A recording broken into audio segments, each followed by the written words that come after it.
Hello everyone, welcome again to psycho. Important topic की series में आज हम कुछ इमेज बेस्ड डायग्राम या फिर क्वेश्चन डिस्कस करेंगे जो कि आपके एग्जाम के लिए इंपॉर्टेंट होने वाले हैं। तो स्टार्ट करते हैं हम आज के फर्स्ट क्वेश्चन के साथ। तो क्वेश्चन नंबर फर्स्ट है, what type of asexual reproduction is show in the diagram. तो इसमें अलैंगिक जनन दिखाया गया और हमें बताना है कि निम्न में से कौन से टाइप का अलैंगिक जनन दिखाया गया है। तो सबसे पहले तो हम स्ट्रक्चर की बात करें तो ये हाइड्रा है, ठीक है। और ये हाइड्रा में आप देख सकते हैं एसेक्सुअल रिप्रोडक्शन हुआ है, वो भी कौन से टाइप का। यहाँ पे देख सकते हैं आप, छोटे छोटे बड टाइप के निकले जिसको हम बडिंग बोलते हैं। यानी कि इसका राइट आंसर क्या होगा, ऑप्शन नंबर ए बडिंग। यानी कि हाइड्रा में क्या है, एसेक्सुअल रिप्रोडक्शन हो रहा है और उसमें भी कौन से टाइप का, बडिंग। मूव करते हैं नेक्स्ट क्वेश्चन की तरफ। नेक्स्ट क्वेश्चन नंबर 2 है, what is the part label A in the diagram of gemmule. तो इसमें एक स्ट्रक्चर दिया गया है जेम्यूल और इसमें बताना है कि जो ये ए वाला पार्ट है इसका नाम क्या है। सबसे पहले तो हम जेम्यूल की बात करें तो ये क्या होता है, एक इंटरनल सेक्सुअल रिप्रोडक्टिव स्ट्रक्चर होता है, ठीक है। जो क्या करता है, मीठे पानी में जो स्पॉन्ज होते हैं, आपने देखे होंगे जो पानी होता है उसमें एक स्पॉन्ज जैसे स्ट्रक्चर प्रेजेंट होता है। और इन्हीं जेम्यूल में क्या होता है, एक एसेक्सुअल रिप्रोडक्टिव ऑर्गन होता है, या हम बोल सकते हैं इस जो स्पॉन्ज होता है, ये स्पॉन्ज क्या करता है, एसेक्सुअल रिप्रोडक्शन में भी हेल्प करते हैं। और इस स्पॉन्ज को बनाए रखने के लिए या फिर इन स्पॉन्ज को बनाने के लिए क्या होता है, आर्कियोसाइट नाम की एक सेल की नीड पड़ती है, ठीक है। यानी कि आप बोल सकते हैं कि जो जेम्यूल है वो क्या है, एक इंटरनल सेक्सुअल रिप्रोडक्टिव ऑर्गन है। उन जेम्यूल के अंदर स्पॉन्ज प्रेजेंट होते हैं और ये स्पॉन्ज क्या करते हैं, एसेक्सुअल रिप्रोडक्शन के लिए हेल्पफुल होते हैं। अब वो स्पॉन्ज को बनाने का काम कौन करते हैं, आर्कियोसाइट्स। तो यानी कि जो ये ए वाला पार्ट है वो कौन है, आर्कियोसाइट्स, ठीक है। और ये आर्कोसाइट क्या होती है, अनडिफरेंशिएटेड सेल होती है जो कि स्पॉन्ज को बनाने का काम करती है, क्योंकि वही स्पॉन्ज क्या करते हैं, इस जेम्यूल में एसेक्सुअल रिप्रोडक्शन करने में हेल्प करती है। तो ऑप्शन नंबर बी आर्कियोसाइट इसका राइट आंसर होगा। मूव करते हैं नेक्स्ट क्वेश्चन की तरफ। अब नेक्स्ट क्वेश्चन है, what is the event show in the diagram. तो इसमें एक डायग्राम दिया गया और हमें बताना है कि उसमें जो उसमें इवेंट हो रहे हैं वो क्या प्रक्रिया को दर्शाता है। तो अगर हम इसके राइट आंसर की बात करें तो option number a binary fusion इसका राइट आंसर होगा। अब बाइनरी फ्यूजन की बात करें तो यानी कि इसमें क्या है, एसेक्सुअल रिप्रोडक्शन की एक प्रक्रिया होती है या फिर एक टाइप होता है जिसमें एक पेरेंट सेल से ही क्या होगा, 2 आइडेंटिकल डॉटर बनती है, ठीक है। और ये कॉमनली जो एक कोशिकीय यानी कि यूनिसेल्युलर ऑर्गेनिज्म होता है उनमें होते हैं, जैसे कि अमीबा हो गया, पैरामीशियम हो गया, यूक्लिना हो गया। और ये जो डायग्राम दिया है ये भी किसका है, अमीबा का है, जहाँ पे क्या है, एक अमीबा से 2 डॉटर सेल बन रहे हैं, यानी कि एक पेरेंट सेल से क्या हुआ, 2 डॉटर सेल बन गए, ठीक है। और ये किसका एग्जाम्पल है, बाइनरी फ्यूजन का। मूव करते हैं नेक्स्ट क्वेश्चन की तरफ। नेक्स्ट क्वेश्चन है, आइडेंटिफाई द प्लांट। तो पौधे को पहचानना है, ठीक है। अब ये पौधा जो है ये किसका है, ब्रायोफाइलम है। यानी कि ये जो ब्रायोफाइलम होता है ये, इनमें क्या होता है, जो भी वेजिटेटिव प्रोपेगेशन होता है यानी कि वनस्पतिक जनन द्वारा ये रिप्रोड्यूस करते हैं। और इसमें क्या होता है, जो लीफ होती है वो मार्जिन पे प्रेजेंट होती है, जिसको हम एडवेंचरस बर्ड भी बोलते हैं। तो यानी कि ये पौधा किसका है, ब्रायोफाइलम। और ब्रायोफाइलम क्या है, इसका राइट आंसर होगा। नेक्स्ट क्वेश्चन है, name the type of propagation shows. तो इसमें बताने की जो ये चित्र दिया गया है इसमें कौन से प्रकार की जनन की प्रक्रिया दिखाई गई है। तो सबसे पहले तो अगर हम इस पौधे की बात करें तो ये क्या है, एकोनिया पौधा है। अब ये एकोनिया होता क्या, ये क्या होता है, एक जलकुंभी यानी कि जल में तैरने वाले प्लांट होते हैं जो क्या करते हैं, बहुत ही तेजी से रेप्लिकेट या फिर ग्रो करते हैं थ्रू द वेजिटेटिव प्रोपेगेशन, यानी कि वनस्पतिक जनन के थ्रू ये क्या करते हैं, प्रजनन करते हैं, ठीक है। अब ये क्या करते हैं, जो वाटर बॉडी होते हैं उनको ब्लॉक कर देते हैं, जिसके कारण पानी में क्या होता है, CO2 की कमी हो जाती है और पानी में रहने वाले जितने भी जीव होते हैं उनको प्रॉब्लम हो सकती है इसलिए। और इसलिए इनको क्या है, बंगाल का आतंक भी बोलते हैं। यानी कि जो एकोनिया है इनमें क्या है, ये पौधा किसका है, एकोनिया। और इस एकोनिया में कौन सा टाइप का जनन होता है, वेजिटेटिव या फिर वनस्पतिक जनन। तो ऑप्शन नंबर ए इसका राइट आंसर होगा। मूव करते हैं नेक्स्ट क्वेश्चन की तरफ। क्वेश्चन नंबर 6 है, what is organ A and organ B. तो हमें ऑर्गन ए और ऑर्गन बी बताना है। तो अगर हम इसके राइट आंसर की बात करें तो ऑप्शन नंबर ए इसका राइट आंसर होगा, यानी कि अंडाणु कोश। और बी क्या है, पराग कोश। अब ये अंडाणु कोश, ऑप्शन नंबर ए इसका राइट आंसर हो गया, यानी कि अंडाणु कोश। जो ए वाला है उसको हमने क्या बोला, अंडाणु कोश, और बी वाले को हमने बोला पराग कोश। अब ये जो अंडाणु कोश होता है या ओगोनियम होता है, तो ये ओगोनियम क्या है, फीमेल रिप्रोडक्टिव ऑर्गन है जहाँ पे क्या है, फीमेल गैमेट बनते हैं। और वहीं अगर हम परागकोश की बात करें तो ये मेल रिप्रोडक्टिव ऑर्गन होता है जहाँ पे परागाणु बनते हैं और उसी के बाद क्या रिप्रोडक्शन होता है। और ये जो डायग्राम दिया गया है ये डायग्राम किसका है, ग्रीन शैवाल का, ठीक है, ग्रीन शैवाल का ये डायग्राम है। मूव करते हैं नेक्स्ट क्वेश्चन की तरफ। नेक्स्ट क्वेश्चन है identify labels A to D. तो इसमें हमें ए से डी तक के जो भी पार्ट है उनको पहचानना है। तो सबसे पहले तो हम बात करते हैं जो स्ट्रक्चर दिया गया है, ये एंथ्रोपस ओव्यूल का अनुदैर्ध्य खंड है, यानी कि जो एंथ्रोपियस होता है एक पौधा, उसकी जो ओवेल है, ठीक है, उसका ये अनुदैर्ध्य खंड है।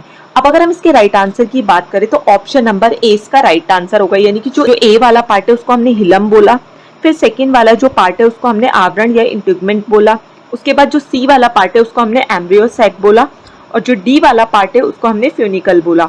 अब हिलम की बात करें तो ये क्या है, बीजांड और जो फल नाल है उसको मिलाने वाला बिंदु है। वहीं अगर हम इंटीगुमेंट की बात करें तो ये बीजांड को घेरने का काम कर रहा है। फिर एम्ब्रियोसैक की बात करें तो उसको हम भ्रूण थैली या फिर जहाँ पे निषेचन होता है उसको बोलते हैं। और लास्ट अगर हम फ्यूनिकल की बात करें तो ये बीजांड को डंठल से जोड़ने का काम करेगा लास्ट में, ठीक है। और इसका राइट आंसर ही क्या होगा, option number A. Next question है which type of ovule is show in the diagram. तो इसमें हमें बताना है कि चित्र में किस प्रकार का बीजांड, तो हमने अभी पहले क्वेश्चन में भी डिस्कस किया, ये क्या है, एक एंट्रोपियस ओव्यूल है, यानी कि एंट्रोपियस बीजांड है। तो इसका जो राइट आंसर होगा वो होगा option number A, anatropous. Next question है क्वेश्चन नंबर 10। यह चित्र पेपेवर पौधे के पुष्प के भागों को दर्शाता है और हमें ए और बी को पहचानना है। तो अगर हम इसके राइट आंसर की बात करें तो ऑप्शन नंबर ए इसका राइट आंसर होगा, यानी कि जो ए वाला पार्ट है उसको हमने स्टेग्मा यानी कि वर्तिकाग्र बोला, और बी वाले पार्ट को ओवरी या अंडाशय बोला। और ये जो डायग्राम है ये पेपेवर का डायग्राम है, यानी कि जो पॉपी प्लांट होता है उसका ये डायग्राम है। नेक्स्ट क्वेश्चन नंबर 12 है, इसमें दिया गया है the diagram shows embryo development, identify A and E. तो इसमें क्या एक डायग्राम दिया गया है जिसमें एम्ब्रियो का डेवलपमेंट यानी कि भ्रूण के विकास को दर्शाया गया है और हमें ए से लेकर ई तक के पार्ट को पहचानना है। तो अगर हम इसके आंसर की बात करें तो इसमें जो ए वाला पार्ट है इसको हमने बोला सिनर्जिड यानी कि सहायक सेल है ये। फिर उसके बाद जो बी वाला पार्ट है ये है जाइगोट। उसके बाद जो सी वाला है, सी वाला जो डायग्राम है वो है एम्ब्रियो यानी कि भ्रूण। उसके बाद जो डी वाला है इसको हमने क्या बोला, भ्रूणपत्र। और जो ई वाला पार्ट है उसको हमने बोला प्ल्यूम्यूल यानी कि पर्णांकुर। और ये जो डायग्राम है ये क्या है, डबल फर्टिलाइजेशन को दिखा रहा है, यानी कि इसमें क्या हो रहा है, डबल फर्टिलाइजेशन हो रहा है। और इसका जो लेबलिंग है वो हमने ऑलरेडी डिस्कस कर लिया है। मूव करते हैं नेक्स्ट क्वेश्चन की तरफ। नेक्स्ट क्वेश्चन नंबर 14 है, इसमें मानव शुक्राणु का डायग्राम चित्र दिया गया और हमें ए से डी तक को लेबल करना है। तो जो ए वाला पार्ट है आप यहाँ देख सकते हैं, इसको बोलते हैं हम एक्रोसोम। बी वाला जो पोर्शन है उसको हमने बोला न्यूक्लियस। सी वाला पोर्शन है उसको हमने बोला मिडल पीस, मध्य भाग। और ये सी वाला जो पोर्शन है ये है टेल। अब सबसे पहले हम एक्रोसोम की बात करें तो एक्रोसोम क्या होता है, ये क्या करता है, हाइल्यूरिनिडेज जो एंजाइम होता है उसको रिलीज करने का काम करेगा और अंडाणु की जो झिल्ली होती है उसको भेदने का काम करेगा। या हम बोल सकते हैं कैपेसिटेशन, यानी कि जो शुक्राणु इसके हेड की प्रिपरेशन को करता है, हेड को पक्का करता है, तभी क्या होगा, हेड अंडाणु के अंदर जा पाता है। फिर है मिडल पीस। अब मिडल पीस क्या करता है, माइटोकॉन्ड्रिया में प्रेजेंट होगा यानी कि एनर्जी देने का काम करेगा। और टेल का काम क्या होता है, ये एक्सियल फिलामेंट होते हैं, यानी कि जो मूवमेंट होगा स्पर्म में वो किसके थ्रू होगा, टेल के थ्रू। मूव करते हैं नेक्स्ट क्वेश्चन की तरफ। Next question label A to D. तो हमें यहाँ पे एक डायग्राम दिया गया और ए से डी तक को हमें लेबल करना है। तो अगर हम ए वाले पोर्शन की बात करें तो ये क्या है, सेकेंडरी स्पर्मेटोसाइट। फिर जो बी वाला पार्ट है इसको हमने बोला शुक्राणु बीज। फिर सी वाला जो पार्ट है उसको हमने क्या बोला, प्राइमरी स्पर्मोसाइट्स। फिर जो डी वाला पार्ट है उसको हमने क्या बोला, स्पर्मेटोगोनिया यानी कि शुक्राणुजनक कोशिका, ठीक है। अब इसमें से एक क्वेश्चन ये भी बन सकता है कि जो सेकेंडरी स्पर्मेटोसाइट होता है उसमें कितने नंबर ऑफ क्रोमोसोम प्रेजेंट होते हैं। तो इसमें क्या है, हैप्लॉइड यानी कि 23 क्रोमोसोम्स प्रेजेंट होते हैं। यानी कि अगर हम सेकेंडरी स्पर्मेटोसाइट्स की बात करें तो उसमें 23 क्रोमोसोम्स यानी कि जो हैप्लॉइड होंगे क्रोमोसोम्स प्रेजेंट होंगे।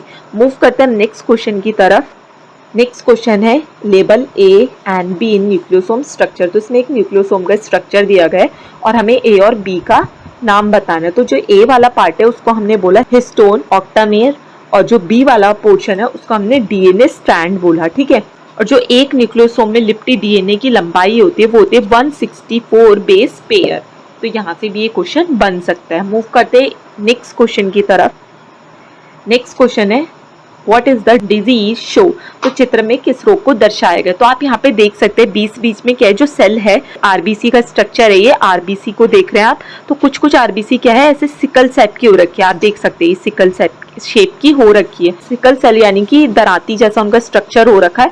तो वो किसमें देखने को मिलता है, सिकल सेल एनीमिया में, यानी कि ऑप्शन नंबर ए इसका राइट आंसर होगा, क्योंकि ये क्या है, आरबीसी का स्ट्रक्चर है और आरबीसी के स्ट्रक्चर में कुछ कुछ सेल का जो शेप है वो कैसा हो रखा है, सिकल सेल। मूव करते हैं नेक्स्ट क्वेश्चन की तरफ। नेक्स्ट क्वेश्चन है what is the function of structure at the end of replication bubble. एक स्ट्रक्चर दिया है, एक डायग्राम दिया है, उसमें रेप्लिकेशन बबल है, तो हमें बताना है कि एट द एंड ऑफ जो रेप्लिकेशन बबल होता है उसमें कौन सा स्ट्रक्चर फॉर्म होता है। तो अगर हम इसके राइट आंसर की बात करें तो ऑप्शन नंबर सी यानी कि डीएनए रेप्लिकेशन, क्योंकि रेप्लिकेशन बबल है तो इसका राइट आंसर क्या होगा, डीएनए रेप्लिकेशन।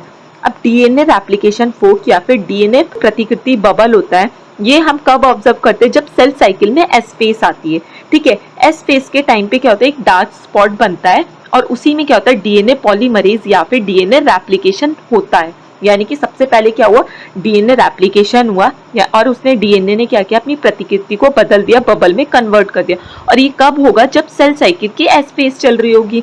ठीक है, और एस फेज के टाइम पे क्या होगा, आप यहाँ पे देख सकते हैं डार्क डार्क स्पॉट्स बन जाते हैं और उसी के कारण क्या होता है, डीएनए पॉलीमरेज या फिर रेप्लिकेशन कॉम्प्लेक्स बनेंगे। मूव करते हैं नेक्स्ट क्वेश्चन की तरफ। नेक्स्ट क्वेश्चन है what is the conclusion of Griffith experiment. तो इसमें एक एक्सपेरिमेंट, एक साइंटिस्ट थे ग्रिफ्थ, उन्होंने एक एक्सपेरिमेंट किया था, तो हमें बताना है उसका कंक्लूजन क्या है। तो ऑप्शन नंबर डी इसका राइट आंसर होगा, अ ट्रांसफॉर्मिंग प्रिंसिपल एग्जिस्ट। जो ग्रिफिथ थे उन्होंने क्या किया, एक बैक्टीरिया में परिवर्तन किया, यानी कि बैक्टीरिया में ट्रांसफॉर्मेशन को डिस्कवर किया था। और इन्होंने क्या किया, जो स्ट्रेप्टोकोकस न्यूमोनिया बैक्टीरिया, न्यूमेनाई बैक्टीरिया है, उसको किस में डाल दिया, एक माइस में डाला और उसने 2 स्टेन बनाए। उसमें 2 स्टेन थे, एक था एस टाइप यानी कि स्मूथ वाला स्टेन और दूसरा था आर टाइप यानी कि रफ टाइप स्टेन।